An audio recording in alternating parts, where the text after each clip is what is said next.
Está terminado. O silêncio no meu apartamento tem um peso diferente agora. Já não é o silêncio ensurdecedor do luto que se seguiu à partida do João. Este é um silêncio calmo, profundo. O silêncio de um trabalho concluído. Da minha janela, quase consigo ver as luzes do antigo edifício pombalino na Baixa onde o Ricardo vive.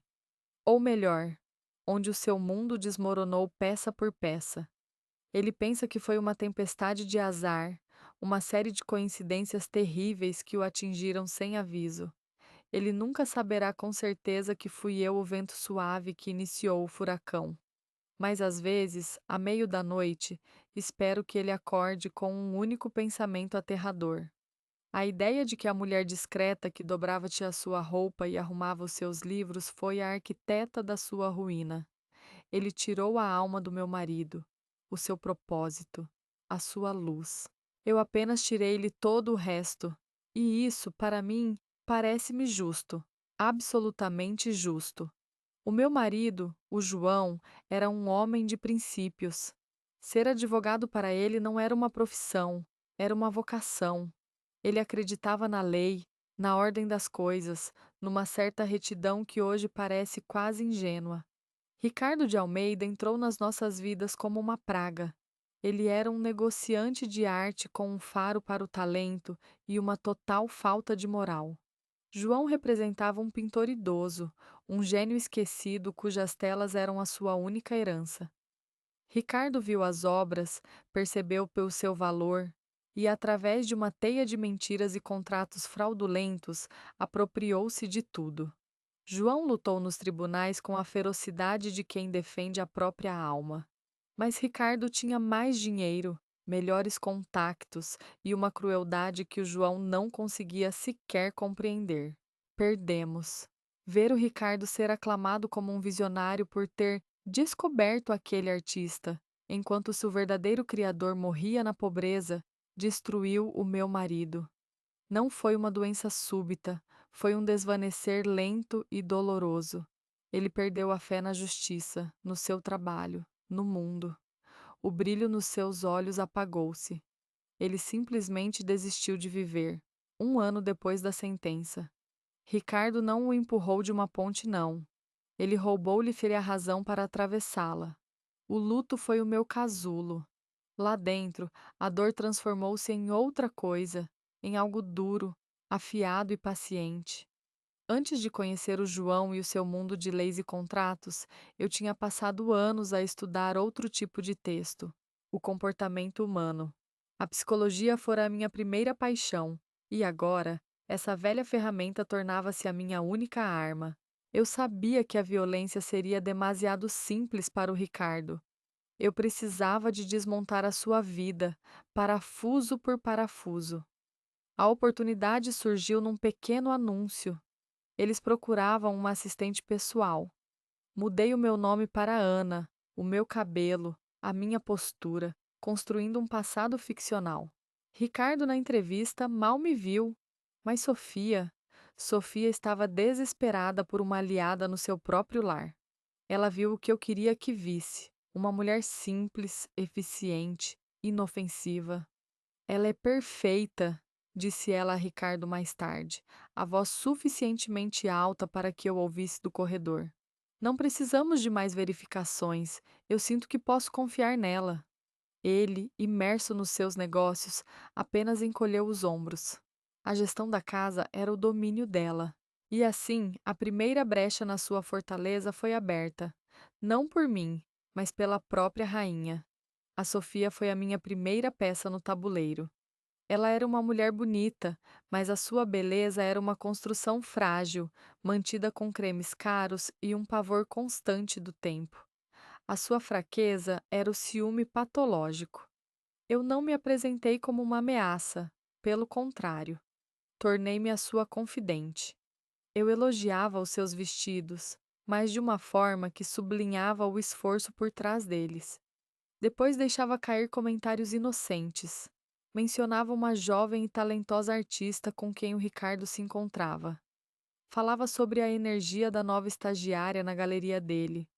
Eram pequenas agulhas, tão finas que ela mal sentia a picada, mas o veneno entrava. Aos poucos, ela começou a ver rivais em todo o lado, questionando cada jantar de negócios do Ricardo. Eu apenas ouvia, concordava e oferecia um ombro amigo, enquanto por dentro calculava o próximo movimento. A fundação do seu casamento perfeito começava a rachar. O Tiago foi o alvo seguinte. Ele era o príncipe herdeiro do império do Ricardo, um deus do desporto de 19 anos até uma lesão no joelho ter acabado com a sua carreira no futebol. Agora, passava os dias a mancar pela casa, uma nuvem de raiva a segui-lo. Os pais tratavam-no com uma pena que só o enfurecia mais. Eu fiz o oposto. Ignorei a sua lesão. Encontrava-o no ginásio da casa, rodeado pelos fantasmas da sua antiga glória. Eu não lhe dizia que tudo ia ficar bem. Em vez disso, dizia: deve ser difícil quando todos olham para si e só veem o que perdeu. Isso criou uma ligação. Comecei a criar pequenos momentos de intimidade proibida. Um toque demorado no seu braço, um olhar que se prolongava um segundo a mais. Para ele, interessar-se por mim era uma transgressão, um ato de poder num mundo onde ele se sentia impotente. Ele era um ídolo caído, e eu estava a dar-lhe a mão, apenas para o poder empurrar para um abismo maior. Com a esposa e o filho a orbitarem à minha volta, chegou a vez do sol negro, o próprio Ricardo. Com a Sofia a tornar-se cada vez mais instável e o Tiago mais rebelde, eu tornei-me a sua ilha de serenidade. Uma serenidade ilusória. Por trás da minha eficiência, eu introduzia o caos em pequenas doses. Um telefonema importante não transmitido a tempo, uma reserva de restaurante misteriosamente cancelada, um documento menor arquivado no local errado. Eram pequenos aborrecimentos atribuídos ao estresse da vida moderna, mas que lentamente iam manchando a sua imagem de controlo absoluto. Enquanto isso, tornei-me um segredo delicioso dentro da sua própria casa. Ele encontrou-me a olhar para um catálogo de leilões e, em vez de me repreender, pediu-me a minha opinião. Falei com uma paixão contida sobre uma peça menor. Vi um brilho diferente nos seus olhos. Já não era invisível. Ele pensava que me estava a descobrir. Pobre colecionador. Ele estava a ser cuidadosamente catalogado e colocado na minha prateleira. Com todas as peças no lugar, comecei a fase final. A uma Sofia já consumida pelo ciúme, confessei com lágrimas falsas o meu desconforto sobre os olhares prolongados do Tiago. Pouco depois, com uma vulnerabilidade calculada, sugeri ao Tiago que o seu pai me tinha feito comentários que me deixaram perturbada. A raiva latente do Tiago contra o pai encontrou um novo combustível. A cada um deles eu oferecia uma versão diferente da verdade. Eles pararam de falar uns com os outros, usando-me como intermediária, e cada mensagem que eu passava era cuidadosamente torcida. Certa vez, o meu coração quase parou quando Tiago me disse: a minha mãe pareceu estranha hoje. Vou perguntar-lhe diretamente sobre o que disse o pai. Com a respiração presa, desviei a sua atenção com uma nova preocupação, uma nova mentira sobre o Ricardo, transformando a sua suspeita em mais uma arma contra o pai. O ar no apartamento tornou-se pesado, denso com acusações não ditas. O golpe final foi direcionado à sua carreira, já fragilizada pelos meus pequenos atos de sabotagem. Ricardo estava a finalizar um negócio com colecionadores alemães, um acordo que ele esperava que restaurasse a sua reputação manchada. Eu tinha acesso a tudo. 2 dias antes do encontro crucial, simplesmente alterei a morada no e-mail de confirmação, enviando os alemães para um antigo armazém no Beato, enquanto Ricardo esperava na sua galeria imaculada no Chiado. O telefonema que ele recebeu 1 hora depois foi furioso. O negócio estava perdido, a sua reputação agora em ruínas. Ele entrou em casa como uma tempestade, os olhos à minha procura. Ele gritou, acusou-me de incompetência monumental. Mas antes que pudesse despedir-me, a Sofia apareceu, o seu rosto desfigurado pela raiva que eu tinha alimentado durante meses, acusando-o de a humilhar. Logo a seguir, veio o Tiago.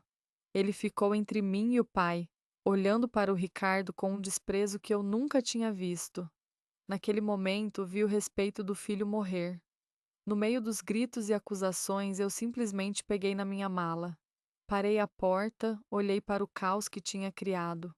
O grande colecionador, agora apenas um homem a ser desfeito pela sua própria família. Não disse nada. O meu silêncio foi a minha última jogada.